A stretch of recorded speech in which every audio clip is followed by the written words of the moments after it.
Тече радіатор на цьому з'єднанні. А ось і причина. Ущільнююча резинка лопнула і тому текло.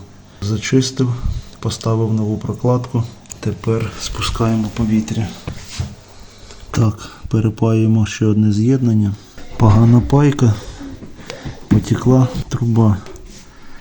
Так, заміняємо муфту, коліно, відкрутили. Так, цю частину обрізали, ставимо муфту, потім трубу відповідної довжини, далі коліно і нову муфту. Місця пайки обов'язково знежирюємо. Так, ось результат. Муфточка, перепаяв коліно, ще одну муфту. Ось так воно все зараз виглядає.